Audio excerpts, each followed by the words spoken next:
अरे गुरुजी गए घबराई।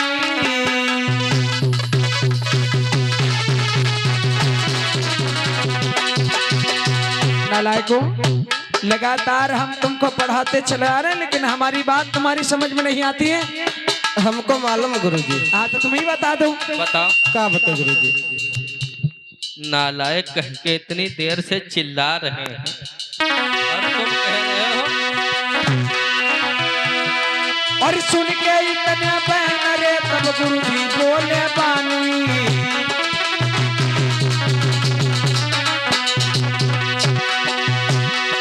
महाराज लाल के दिल के अधिक विचार और भाई चलाइए प्रश्न का उत्तर दे नहीं पाए आज।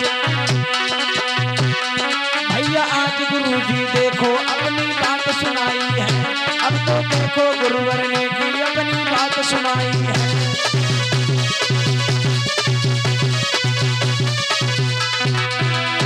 अरे बात सुनाई है कि अपनी बात सुनाई है। अब तो सुन के उनके बहने की भैया अम्बेडकर जैसे भाई समय इधर बच्चे तो बैठ गए। अम्बेडकर उठकर खड़े हो गए, कहने लगे गुरुजी हम बताएं। तुझको मालूम है? जी गुरुजी। अच्छा बताओ, मालूम है तो बताओ। अध्यापक एकदम उठकर खड़ा हो गया। बाप रे बाप, मेरे पास बच्चे बैठे, उन्होंने एक सवाल का जवाब नहीं दे पाए। ये बाहर बैठा ये जवाब दे देगा, बेइज्जती करवाएगा क्या? बैठ जा। नालायक कहेंगे। नहीं गुरुजी, आप पूछो क्या पूछना चाहते हो। अध्यापक सोचने लगे कुछ तो गड़बड़ है। इनको पता कैसे, हमने बताया भी नहीं है। और अगर ये लोग पढ़ जाएंगे तो बड़ी बेइज्जती की बात हो जाएगी। अम्बेडकर कहने लगे गुरुजी क्या सोच रहे हो, बताओ बताएं। अच्छा। अध्यापक कहने लगे ठीक है, बहुत ज्ञानी हो गया है। नहीं गुरुजी, आपने जितना पढ़ाया मैं उतना ही जानता हूँ। बोलो गुरुजी क्या पूछ रहे हैं। तो ठीक है, मेरा पहला प्रश्न है बोलो गुरुजी। कि जाति न पूछो संत की पूछ लीजिए ज्ञान, और मोल करो तलवार का पड़ी रहन दो म्यान। इसका अर्थ चाहिए। गुरुजी बोलो। इसका मतलब ये है कि इंसान और निवेदन है, अगर अंबेडकर जी की बात आप लोगों को सही लगे तो एक बार उनके लिए तालियों से भाई सम्मान होना चाहिए, ठीक है। गुरुजी इसका अर्थ ये है कि इंसान जिस समय तलवार खरीदने जाता है और तलवार खरीदते समय म्यान का भाव नहीं करता, ठीक उसी प्रकार साधु संतों की कोई जाति नहीं होती है। केवल उनको ज्ञान बताने से और ज्ञान प्राप्त करने से मतलब होता है, ताकि ज्ञान किसी भी बिरादरी का इंसान बता सकता है और सुन सकता है। गुरुजी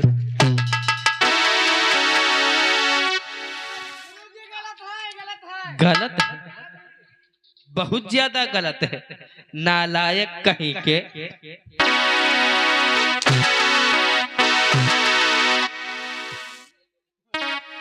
नहीं, बहुत बढ़िया है। अध्यापक एकदम सोच में पड़ गए, ये मैं क्या सुन रहा हूं। अध्यापक को गुस्सा आ गया, अपने बच्चों को मारने लगा और इधर अंबेडकर से कहने लगे अंबेडकर बहुत बड़ा ज्ञानी बनता है, चल बता। तिनका रहीम उत्तम प्रकृति का कर सकत कुसंग चंदन विश्व व्यापत नहीं लिपटे राहत भुजंग। इसका अर्थ बताइएगा। गुरुजी रहीम जी कहते हैं कि जिस प्रकार से चंदन के पेड़ में हजारों सिर्फ रहते हैं और सर्फों का विष चंदन के पेड़ में व्याप्त नहीं होता, ठीक उसी प्रकार से अच्छे लोगों को कभी बुरी संगत खराब नहीं कर सकती। गुरुजी इसका अर्थ यही है। गलत है, चलो अभी तुम्हारा हम सही करेंगे। हेलो, अंबेडकर ने कहा गुरुदेव तिनका रहीम उत्तम प्रकृति का कर सकत कुसंगत चंदन विष व्यापत नहीं लिपटे राहत भुजंग। इसका मतलब ये है कि जिस तरीके से अच्छे लोगों को गलत संगत नहीं खराब कर सकती है। जिस तरीके से एक चंदन के पेड़ में हजारों विषधर सर्प लिपटे रहते हैं, चंदन के पेड़ में कभी विष व्याप्त नहीं होता है, इसी तरीके से अच्छे लोगों को कभी गलत संगत खराब नहीं कर सकती है। मेरी बहनों मेरे भाइयों, इधर होता क्या है, अब अंबेडकर से फटाफट सवाल होने लगे। अंबेडकर चल बता कि रहीमन धागा प्रेम का कि मत तोड़ो चटकाए, और तोड़े से फिर ना जुड़े, जुड़े तो गांठ पड़ जाए। इसका अर्थ बताइए। गुरुजी, इसका अर्थ ये है, रहीम जी कहते हैं कि जिस प्रकार से कच्चे धागों को तोड़ करके जोड़ा नहीं जाता है, अगर जोड़ा जाए तो उसमें गांठ पड़ जाती है, ठीक उसी प्रकार की दो मित्रों की मित्रता एक कच्चे धागे के समान होती है। अगर टूट जाए तो दोबारा नहीं जुड़ती है, अगर जुड़ती है तो एक विरोध उत्पन्न होता है। गुरुजी बोलिए बाबा साहब की, भगवान बुद्ध की। जिस समय आज अध्यापक ने इतनी बात सुनी है, अध्यापक के तो कान गर्म हो गए। जैसा कि यहाँ पर उपस्थित हमारे समाज के लोग हैं, बड़ी दूर दूर से लोग आए हैं, लेकिन गांव में चले जाओ तो उनका सिर्फ कान लगा है कहाँ, हमारी बातों पर नहीं लगा है कि कौन सी गलती इनकी नजर में आ जाए। विचार करिएगा। तो जब घर में लेटा है तो वो सुनता है, यहाँ देखते हैं और सुनते हैं, दोनों बराबर हैं। और यहाँ अगर पूछा जाए तो एक बात का जवाब नहीं मिलता है। विचार करिएगा। तो अंबेडकर का मन सिर्फ शिक्षा पे था, उनका मन इधर उधर नहीं था। जितनी देर वहां पर बैठते थे उतनी देर सिर्फ शिक्षा की तरफ मन उनका लगा रहता था।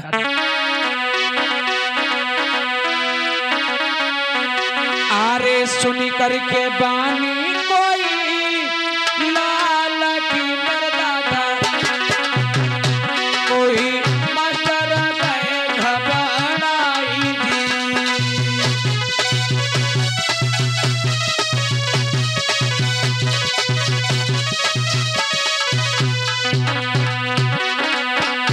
अरे आज तो बच्चन के कोई मारा तो दयो है लालाई जी।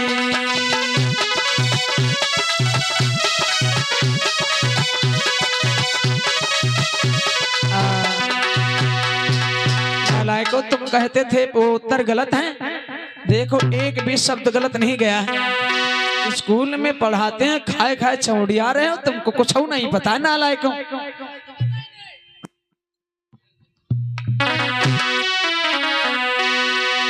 इधर मेरी बहनों मेरे भाइयों होता क्या है, जब बच्चे जब मारे गए अध्यापक तो बैठ गए, लेकिन इधर होता क्या है, सब बच्चे सोचने लगे, आपस में सलाह करने लगे। भैया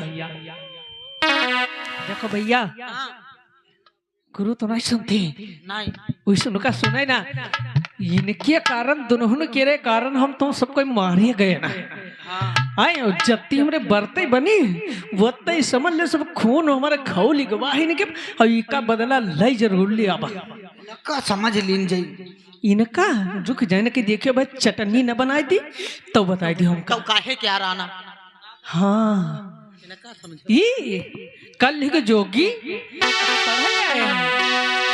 अध्यापक कहने लगे, क्या सोच रहे हो? ये सोच रहे हैं गुरु जी, ये बताए दी तो अगली बार हम हो सबको बताए दिया। अच्छा, कोई हमने सोचा कि गलत सोच रहे हो।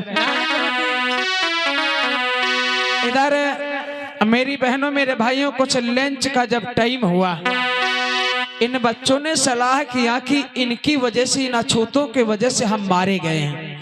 मतलब अपनी गलती पर एक भी गौर नहीं है, तनिक भी ध्यान नहीं है। गलती क्या है कि मतलब इन बच्चों ने प्रश्नों का जवाब दे दिया था, इसलिए इनके दुश्मन बन गए। हुआ क्या, लंच का टाइम था, दोपहर में मेरी बहनों मेरे भाइयों सभी बच्चे आज उठे और बगीचे में टहलने के लिए चले गए। और जब टहलने के लिए चले गए तो कुछ देर के बाद में हुआ क्या, अरे धीरे धीरे सभी लला और बगिया में पहुंचे जाई, और एक एक करके मेरे भैया पानी पीने जा।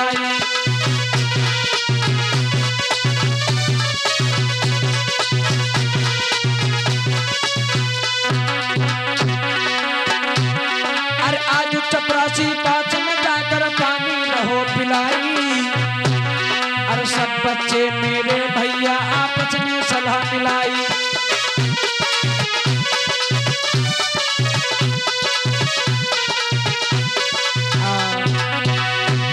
इधर सभी बच्चे जाकर के आज लंच में उस चपरासी के पास अपने हाथों से पानी पी लिया। लेकिन होता क्या है मेरी बहनों मेरे भाइयों, एक दिन की बात, भीमराव अंबेडकर अपने घर से पानी लाना भूल गए।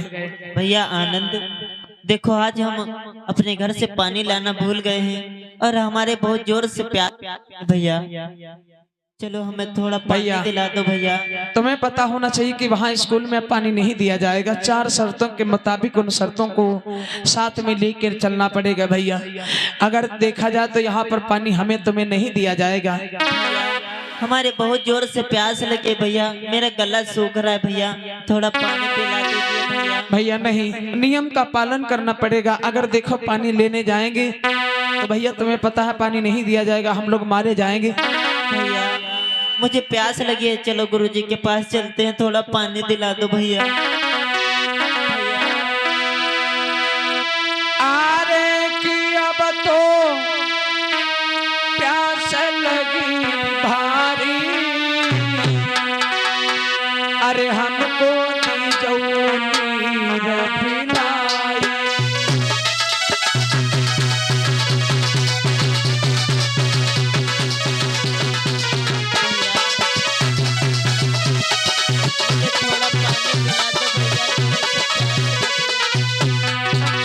भैया मुझे थोड़ा पानी पिला तो, बहुत जोर की प्यास लगी भैया। मोहे दी जई नीर पिलाई, मोहे प्यास लगी अति भारी। भैया मेरा गला सूख रहा है, मुझे थोड़ा पानी पिला। कि भैया दी जई नीर पिलाई, मोहे प्यास लगी अति भारी।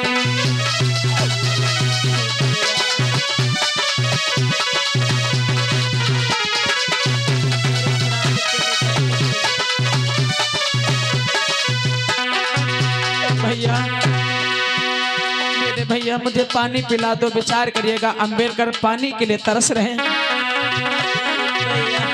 भीमराव अंबेडकर आज अपने भैया के साथ में गुरुजी के पास में पहुंच गए। हाथ जोड़ करके कहने लगे गुरुदेव मुझे थोड़ा पानी पिला दो, बहुत जोर की प्यास लगी है। बोलो पानी पिला दो। एक सुनी लो अपने हमारी, मोहे प्यास लगी अति भारी।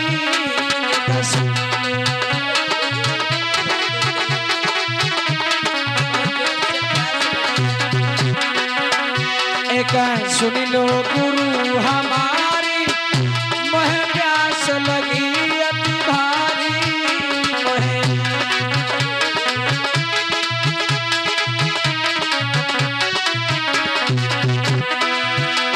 कि गुरुवर दी जई नीर पिलाई, मोहे प्यास लगी अति भारी।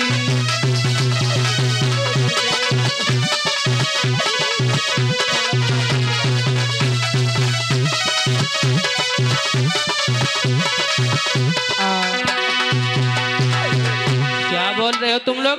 गुरुदेव आज हम पानी लाना भूल गए अपने घर से, मुझे थोड़ा पानी पिला दो गुरुजी, आपकी मेहरबानी होगी गुरुजी। पानी पिला दे। जी गुरुजी। तुम लोगों को शर्तों के मुताबिक यहाँ पर पानी पीने का हक अधिकार नहीं है, क्योंकि एडमिशन करने से पहले तुम्हारे पिताजी से और तुम लोगों से मैंने शर्तें बताई थी कि यदि तुम लोग हमारे इस पाठशाला में आओगे तो पानी पीने के लिए अपने घर से लेकर आओगे। गुरुजी आज हम पानी भूल गए, कल से लाएंगे गुरुजी, थोड़ा पानी पिला दो, मेरा गला सूख रहा है, मेरे प्राण चले जाएंगे। प्राण चले जाए या तू मर जाए इससे कोई लेना देना नहीं है, लेकिन यहाँ पर पानी तुझे नहीं मिलेगा। विचार करिएगा, वही हमारा समाज भीमराव अंबेडकर एक एक बूंद के लिए तरसा दिए गए। वही समाज आज देखेगा बाबा साहब ने इतना बड़ा संघर्ष करके हमें आप लोगों को पानी पिलाने का भी अधिकार दिलाया। वो समाज आज गोला गोकर्णनाथ पानी ढोने का काम करता है। विचार करिएगा, इतिहास को पढ़िएगा मेरी बहनों मेरे भाइयों। एक जीवित इंसान का सहारा इंसान नहीं बनता, मरे हुए को पानी दिया जाता है। भीमराव अंबेडकर हाथ जोड़ करके कहने लगे, गुरुजी मुझे थोड़ा पानी पिला दो। एक पानी पिलाने से तुम्हारा क्या चला जाएगा? अरे नालायक कहेंगे, तुम लोगों को पानी पीने के लिए यहाँ पर नहीं मिलेगा, अपने स्थान पर बैठ जाओ, निकलो यहाँ से। गुरुदेव मुझे थोड़ा पानी पिला दो गुरुदेव।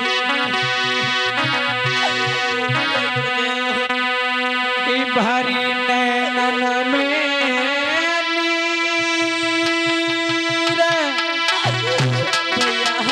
अरे तब भीम की छूट गई बंगाली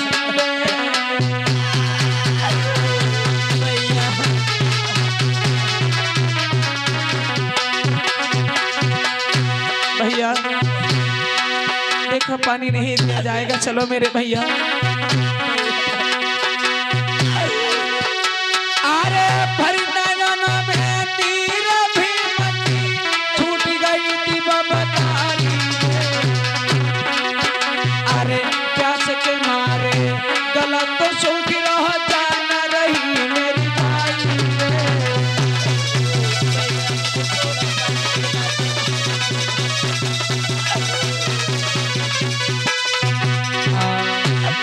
भीमराव अंबेडकर अपने बिस्तर पर आकर के फिर बैठ गए। मेरी बहनों, अंबेडकर को पानी नहीं दिया गया। इन चीजों को समझो मेरी बहनों मेरे भाइयों। कल अम्मा जी ने गीत गाया था, देखिएगा किस तरीके से अंबेडकर को पानी के लिए तरसा दिया गया। अंबेडकर जब फिर आकर के बैठ गए तो देर के बाद में मेरी बहनों मेरे भाइयों, इधर हुआ क्या, चपरासी किसी तरफ चला गया तब तक। और चपरासी जब था, पहले अंबेडकर जाते हैं उसके पास, और जाने के बाद चपरासी से गुहार लगाते हैं, भैया मुझे थोड़ा पानी पिला दो। भैया तुम यहीं पर बैठो, मैं चपरासी से विनती करता हूँ थोड़ा पानी पिला देगा भैया। भैया मुझे बहुत जोर से प्यास लगी है, मुझे थोड़ा पानी पिला दो भैया। बार बार जब चपरासी से कहा है तो चपरासी ने सोचा विचार किया, चलो कोई बात नहीं, थोड़ा पानी लेता है और थोड़ा पानी लेकर इतना हाथ में डालता है, हाथ में ही रह गया, मुंह में पानी नहीं गया। अंबेडकर सोचने लगे दोबारा मुझे पानी मिलेगा, लेकिन पानी दोबारा नहीं दिया गया। भैया ये कैसा दुर्व्यवहार कर रहे हो हमसे, मुझे थोड़ा पानी पिला दो भैया, मेरे प्राण चले जाएंगे, मेरा गला सूख रहा है भैया।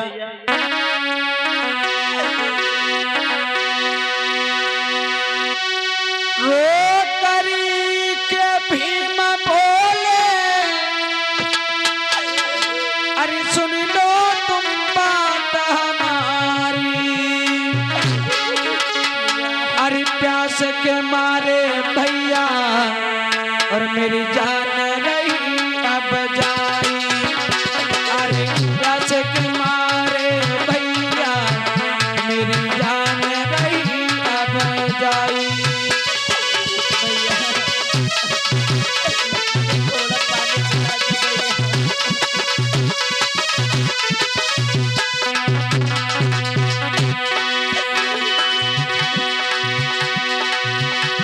अरे थोड़ा नीर पिला दो मेरे भैया तुम हितकारी, रो रो के है आज जो कहते मेरे प्राणन के हितकारी, अरे रो रो के भीम जी कहते मेरे प्राणन के हितकारी।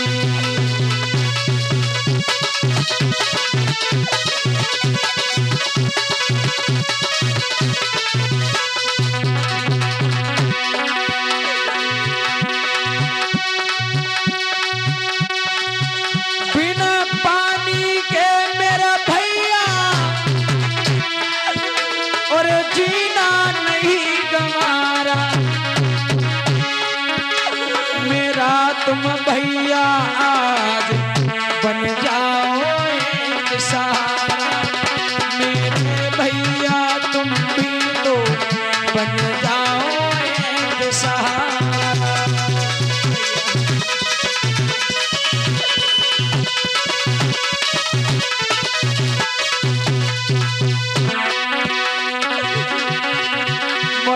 थोड़ा नीर पिला दो, मेरे भैया बनो सहारा, मेरे भैया नीर पिला दो, मुझे दे दो आज सहारा।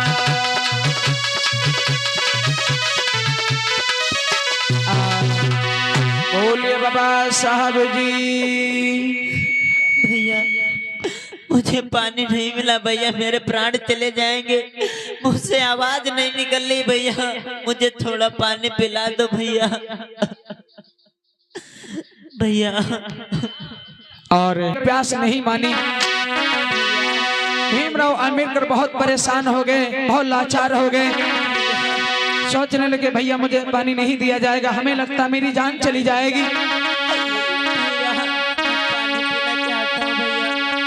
अरे तब भीम जी बढ़े आगारी,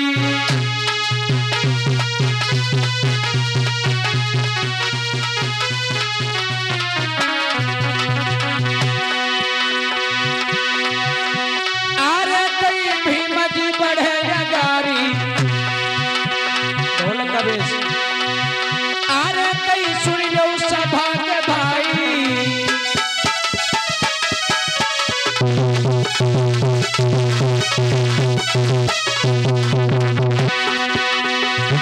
अरे प्यास के मारे गला सूख लो, मटी बढ़े आगारी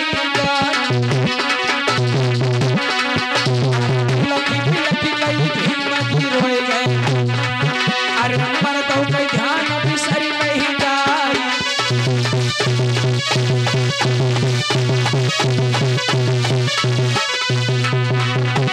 भीमराव अंबेडकर के बारे में उन बच्चों ने सोचा, सलाह किया कि इन अछूते की वजह से मारे गए हैं, अध्यापक ने मुझे मारा है, एक ना एक दिन इसका बदला लेकर के रहूंगा।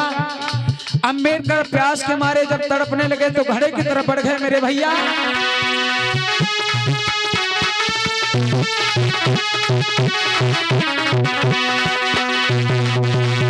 अरे विपत्ति विपत्ति आए तो पल पल गई, तमाम करती ना पारा। अरे विपत्ति पकड़ी गई भीम राव पे, पर तो ध्यान बिसरी नहीं जाई।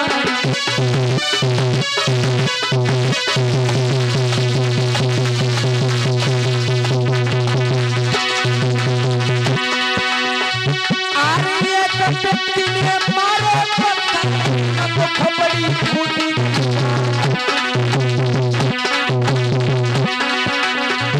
अरे बिलकी बिलकी तब भीम जी रोई गए।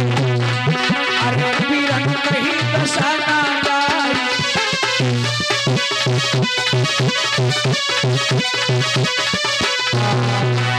बोलिए बाबा साहब जी। मेरी बहनों मेरे भाइयों विचार करिएगा, अंबेडकर जिस समय घड़े की तरफ बढ़े, घड़े में हाथ लगाया है, 22 समय बच्चे टूट पड़े। और जब बच्चे टूट पड़े तो एक बच्चे ने उठाकर एक पत्थर मार देता है, और जिस समय आज पत्थर को मारा है 22 समय सर फूट गया अंबेडकर जी का। मेरी बहनों मेरे भाइयों, अरे फूट गई सर तो भीम को, अरे बिलखी गए लब जाई।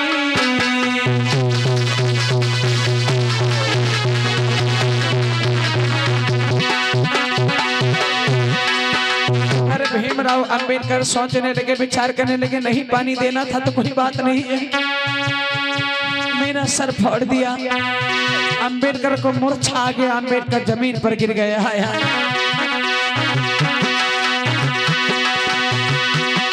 महाराज लाल की दशा बिगड़ गई जाए,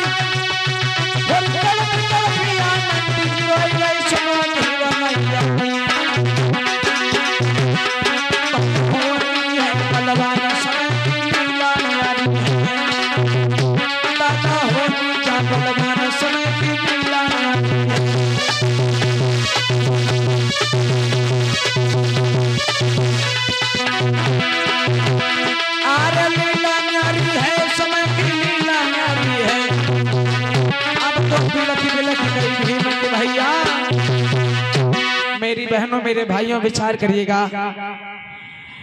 इधर भीमराव अंबेडकर को पानी स्कूल में नहीं दिया गया, सर फूट गया, अंबेडकर बिलक बिलक करके रोने लगे। ये दुर्दशा भीमराव अंबेडकर के साथ में बीती है मेरे भाइयों। तब जाकर के हमारे बच्चों को, आपके बच्चों को, हमारी आपके समाज को पढ़ने का अधिकार दिला पाए। इसीलिए विचार करिएगा, बाबा साहब ने इसीलिए कहा था, मेरी बहनों मेरे भाइयों, आधी रोटी खा लेना, आधी साड़ी पहन लेना, लेकिन अपने बच्चों को पढ़ाने का काम अवश्य करें। इधर आनंद आज बिलक बिलक करके रोने लगे। भैया भैया भैया अंबेडकर भैया, भैया के मुख से आवाज नहीं आई। अरे भगवान, बारे विधाता,